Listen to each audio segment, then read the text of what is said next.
बड़ी सुंदर चर्चा सुना रहे हैं। सुखदेव जी महाराज कह रहे हैं, महाराज भगवान की गोवर्धन लीला में सबसे बड़ी पहल थी, क्या थी? देखो, भगवान ने पहाड़ों को बचाया। किसको बचाया? गोवर्धन एक पर्वत है और भगवान ने उसको बचाया। सबसे पहले एक कदम किसने किया? भगवान श्री कृष्ण जी ने। भगवान की जितनी भी लीलाएं हुई उस सब लीलाओं में राज छुपा है और उस राज में ही राज रखा गया है। और भगवान की चाहे माखन चोरी की लीला हो, अरे भगवान माखन क्यों चुराएंगे? जिसके घर में इतनी गायें हैं तो वो माखन क्यों चुराएंगे? माखन चोर क्यों कहेगा? तो सुखदेव जी ने बड़ा सुंदर भाव कहा है, कहते भगवान माखन नहीं चुराते। माखन चुराने का मतलब आप क्या समझते? भगवान ने घर घर में चोरी करी? माखन नहीं चुराते भगवान। जिसके घर में दूध दही की नदियां बह रही हैं उसको माखन है। तुम्हारे 100 ग्राम 200 ग्राम के मक्खन से क्या लाभ है? तो क्या कहते हैं, भगवान ने जो माखन चुराने की लीला करी है ओए बताती है भगवान ने माखन क्यों चुराया। बोलिए कृष्ण कन्हैया लाल की जय। भगवान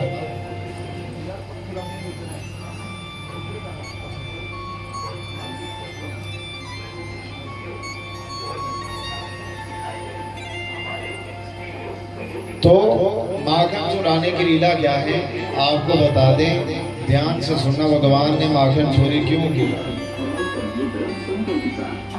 भगवान ने माखन इसलिए चुराया, माखन चोर कौन है आपको बता दूं।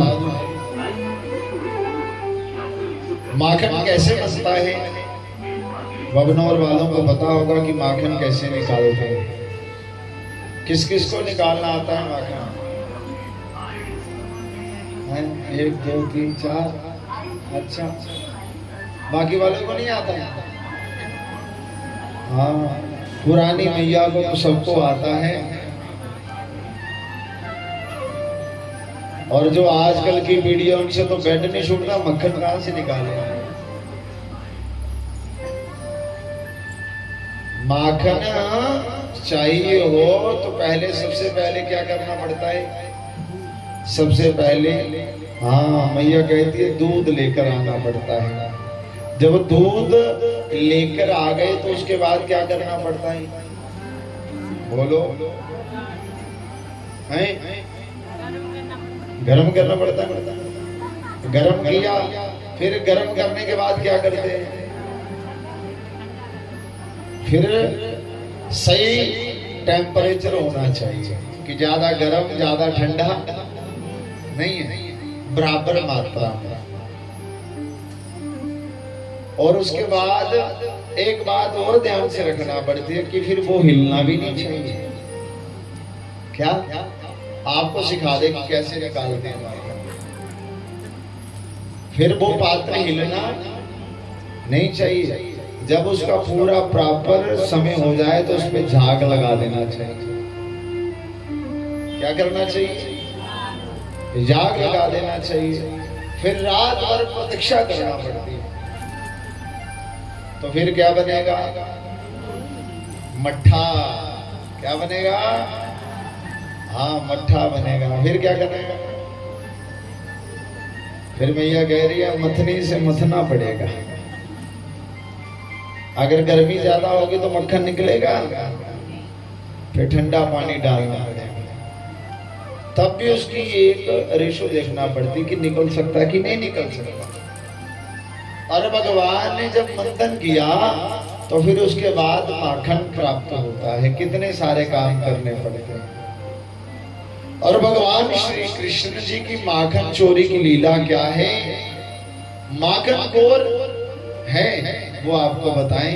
कहते हैं जितने आए हुए कथा में श्रोतज्ञ हैं, क्या करना पड़ता है? पहले इनका हाजमा बनाना पड़ता है। क्या करना पड़ता है? जैसे दूध लेकर आए, सब कथा में आए, कथा में आए तो फिर क्या है, उसको गर्म करना पड़ता नहीं। रोज कथा में आए, 1 दिन 2 दिन 3 दिन, धीरे धीरे से पता चला कथा का। फिर क्या हुआ, एक स्थिति बन गई कथा सुनने की। फिर एक आदत डालना पड़ी कि उस स्थान से हिला ना जाए। फिर वो बराबर रखा। जब बराबर रखा तो फिर जाग लगाना था।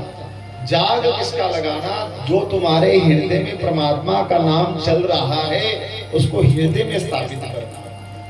और संत महाराज, गुरुदेव महाराज अपनी वाणी से भक्तों के हृदय में जाग लगा देते हैं। किसका, भक्ति का। जब तुम्हारे में भक्ति प्रवाहित हो गई तो मतलब दूध में झाग लग गया। जब लग गया तो तुम्हें एक स्थान पर 6 घंटे बैठने की भी आदत डाली, 7 घंटे बैठने की भी आदत डाली, तो मतलब एक समय हो गया परिपूर्ण। जब वो मट्ठा तैयार हो गया तो संत क्या करते हैं, गुरु महाराज क्या कहते हैं, यो भक्ति का जाग लगाया होता है हृदय में, तो फिर माखन कैसे निकालेंगे। फिर वो भजनों के माध्यम से, दृष्टांत के माध्यम से उस दही को मंथन करते हैं, मथते हैं। जब मंथन कर देते हैं तो फिर क्या निकलता उसमें, बोलो। दही छलने के बाद क्या मिलता है, माखन। माखन ऊपर आ जाता है कि नहीं, तो नीचे क्या रह जाता है, बोलो। छाछ, लस्सी रह जाती है ना, लस्सी खल्ले रह जाती ते मक्खन ऊपर आ जाता। ते जिले मक्खन ऊपर आ जाता ते लस्सी खल्ले आ जाती ते मक्खन गुण ते लस्सी। अब बताओ भगनौर वालों, कौन है मक्खन और कौन है लस्सी। अरे मक्खन वो जो कथा सुनने के बाद भी भगवान के नाम श्रवण करे, करवाए, वो माखन है। और जो नीचे रह जाए वो लस्सी है। अब जीवन का निर्णय आपने लेना है कि हमें छाछ की तरह रहना है कि मक्खन की तरह रहना। मतलब जीवन में हम सत्कर्म करते हैं, कथा सुनते हैं, मगर अपने पर अमल नहीं आए, वो 7 दिन के बाद हम फिर लस्सी। तो जो माखन चोर की माखन लीला सुनता है, उसको माखन बनना है तो उसके जीवन पर्यंत ही भगवान का नाम आना चाहिए। बोलो राधे राधे। ऐसे नहीं, जोर से बोलना पड़ेगा, बोलो राधे राधे। आप बताओ मक्खन बनना की लस्सी। हाँ बबनौर वालों, क्या बनना है आप बताओ। उसको कोई जरूरत थी कि चुराने की। और वो बताते हैं कि ऐसे बनते हैं माखन, और तुमने अपने जीवन को लस्सी बनाकर बेच दिया। और मक्खन वाले कोई चले गए, मक्खन लेके कोई चला गया, हम तो लस्सी के छाछ के बराबर है। इसलिए जीवन को हम कब बदलेंगे। सुबह कितने लोग थे जो प्रभात फेरी में आए थे, 1 2 3 अच्छा 4 हो गए, और कोई नहीं, देवता तो कोई नहीं पहुंचा। पहले दिन आया ना मैं जब कथा में, मैंने सोचा है जहाँ तो भागवत बड़ी धूमधाम से होगी, इनकी स्मृति बड़ी स्ट्रांग है, तो पढ़ के गले में ढालते डालते मैंने कहा इतनी बड़ी स्मृति, तो उनकी संख्या कितनी होगी। ए महाराज, अपने काम से इनको फुर्सत नहीं, और देवियों को तो इतना सारा काम है कि उनका सोना बिस्तर ही नहीं छूट पा रहा है। जब तुम अपने जीवन को सुधारना नहीं चाहोगे तो भगवान तेरे घर में तो नहीं आएंगे। हाँ कहते सुख जानी चमड़ी, मुड़ जानी हड्डी, खांसी ते बुखार बिच बुढ़ापे। खा क्या रहे, सारी दुनिया वही खा रही है अत्याचार। इससे ज्यादा तो कोई कुछ खा नहीं रहा, खा रहे हैं। बोलो राधे राधे। इसलिए प्रभात फेरी का मतलब ये नहीं है कि सुबह उठकर आपको तंग किया जाए। प्रभात फेरी का मतलब कथा में आने वाला हर व्यक्ति निरोगी रहे। शास्त्र कहता है पहला सुख निरोगी काया। जब तुम्हें शरीर का सुख नहीं है तो जीवन के जितने मर्जी साधन संसाधनों सब मिट्टी है। एक तरीका बनाया है जीवन जीने का, जीवन को किस तरह से जिया जाए, किस तरह से डाला जाए। चरक संहिता पढ़िए तो आपको जीवन का पता चल जाएगा मेरे शरीर के लिए क्या क्या चाहिए। आज लोग दही पीते हैं, लस्सी पीते हैं, नमक डाल देते हैं तो उस दही लस्सी का फायदा नहीं होता। हमें तो स्वाद चाहिए। क्या चाहिए? खाने पीने की एक पद्धति है। पुराने जमाने का नियम था, आज से 50 साल पहले चले जाओ, उस समय 12 महीनों में 12 सब्जियां नहीं होती थी सरकार। वही होता था मूली का साग, कड़म हो गया है, गोंगलू शोंगलू वगैरह जो साग सब्जी पत्ते यही होता था ना भैया। तो आज 12 महीनों में 25 सब्जियां, फिर भी लोग बीमार। क्यों? अरे मैं तुम्हें ये नहीं कहता कि तुम कथा में बढ़ चढ़ नहीं आओ। धर्म धर्म को मानने वाले पांडव 5 थे, कितने? और कौरवों की संख्या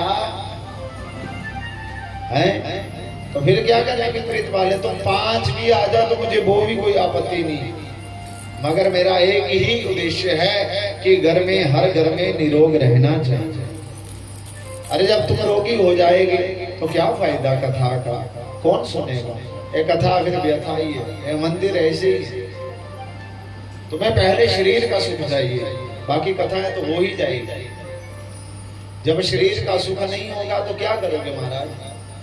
इसलिए कथा हमें यही सिखाती है। सुबह उठकर हम प्रभात फेरी करेंगे, तुम अपनी मर्जी से कभी सैर भी करने जाओ तो 10 मिनट 15 मिनट में महाराज 500,000 बातें कर दें, उसको फायदा कुछ नहीं। शास्त्र को जहां तक हमारे गुरु जी कहते थे कि पहला स्नान पसीने से होना चाहिए। किससे? पसीने से होना चाहिए। सुबह उठकर आपने कसरत कर ली, निकल गए जल्दी जल्दी, दौड़े दौड़े बिना बोले सीताराम करते करते पसीना निकल गया तो समझ लो आज का दिन बहुत अच्छा। तुम जितना मर्जी सजग हो समझ लो, मगर बात बनने वाली नहीं है। बोलो राधे राधे। ऐसे नहीं, प्रेम से बोलना पड़ेगा। बोलो राधे राधे। अभी भी आवाज खुल करनी है, प्रेम से बोलो राधे राधे।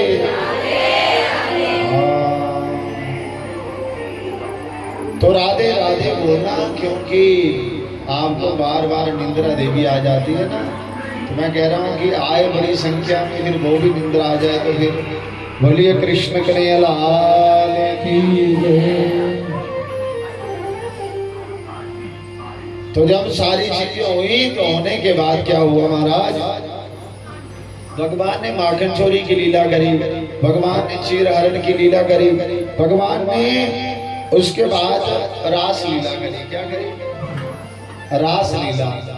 रास लीला का मतलब ये नहीं है कि एक एक कृष्ण और दो दो गोपी, तो भगवान रास करने लगे।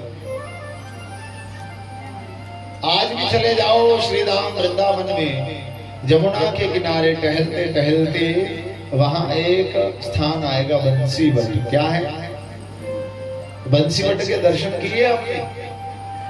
बंसी बट आज भी वो वृक्ष है जहां पे भगवान ने बंसी बजाई।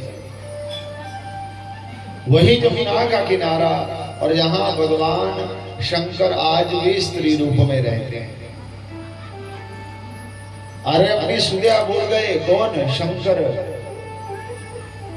और महाराज स्त्रियों का प्रवेश नहीं है रासलीला में, पुरुषों का। उस रास मंडल में पुरुषों का प्रवेश नहीं। तो शंकर बाबा कहने लगे अरे मैंने भी जाना, मैंने भी जाना है। पार्वती कहती कोई नहीं जा सकता वहां पे पुरुष, तो नहीं जा सकता। तो फिर शंकर कहे कि मैंने जाना है, मैंने जाना है, जाना है, अब जाना है महाराज। ये 4 लोग है ना हटना बना के रखते, जैसे बाल हट। बाल हट आपको बताया अकबर बीरबल वाला प्रसंग। और दूसरा हट है स्त्री हट हैं। जब देवियां अपनी मर्जी पे आ जाए, नहीं तो फरंदा भाई सूली पे चढ़ जाए फिर नहीं मनती है। ठीक है ना भाई साहब? भाई साहब कह रहे हाँ जी। करवा चौथ वाले दिन बंदा चाहे जहां से लग जाए पकड़ ले अपनी गर्दन। देवियां तो कहती मुझे तो 20,000 वाली साड़ी चाहिए, मुझे इतने वाली ही चाहिए।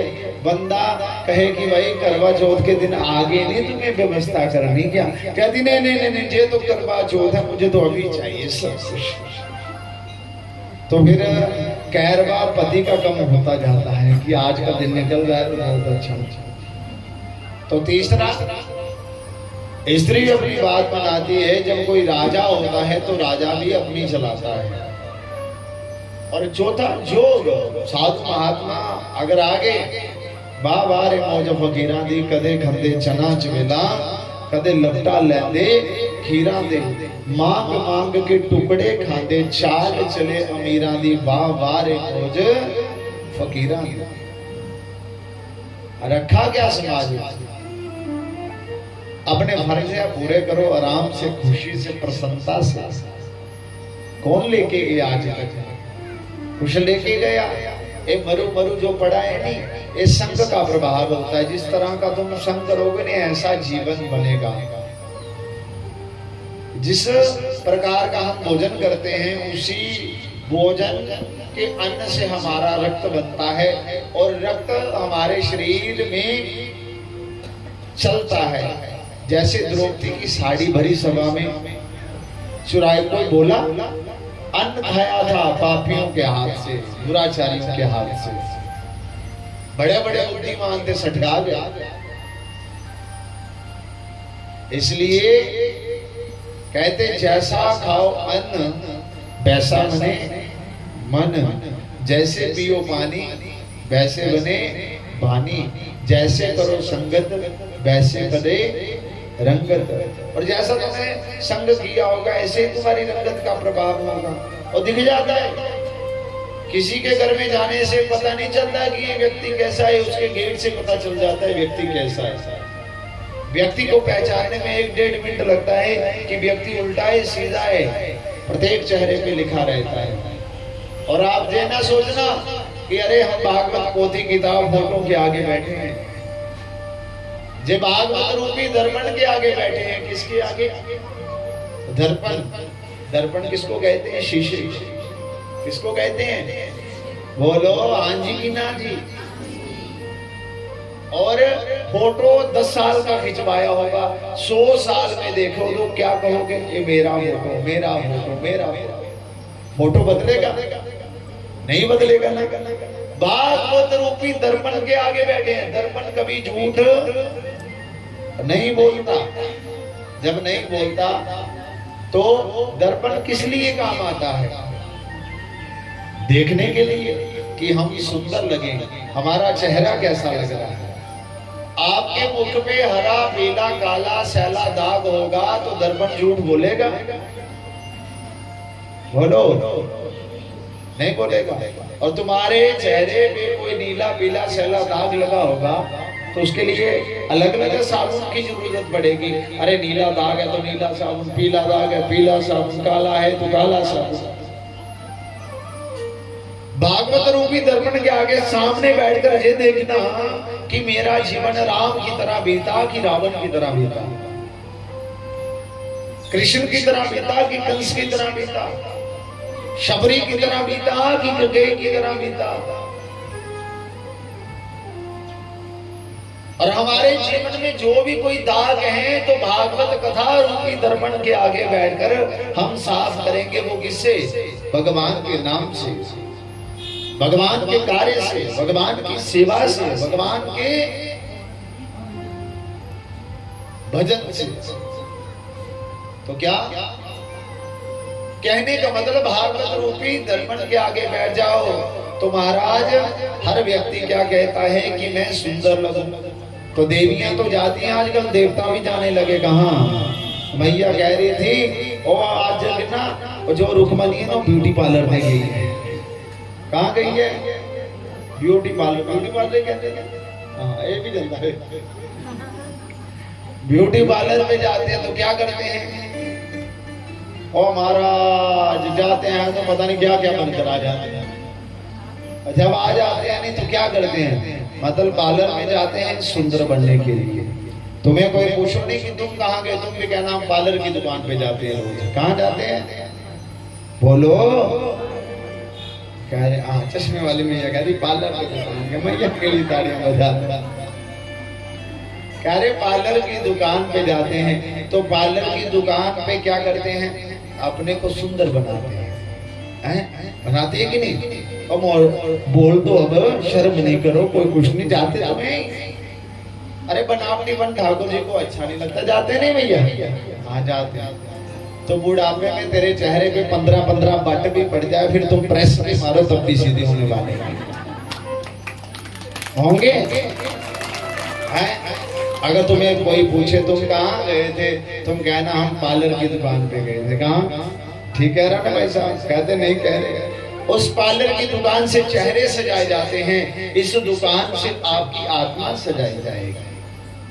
और सुंदर बनना क्या जो 50 साल के बाद फिर तुम्हें अच्छा नहीं लगे, जे अंदर से आत्मा इतनी सुंदर बना लो कि आखिरी समय पर अपने बच्चे काम आए कि ना, भगवान इतने बच्चे भेज देता कि बुढ़ापे में सेवा भी चकाचक चलती है। बोलो राधे राधे। इसलिए जिस बच्चों के लिए तुम बड़ा अच्छा करते रहते हो, क्या देता तुम्हें? इसलिए कुछ अच्छे कर्म कर दो, आखिरी में तुम्हारा जीवन बड़ा आनंददायक निकले। बोलो राधे राधे। बोलिए कृष्ण कन्हैया लाल की जय। भज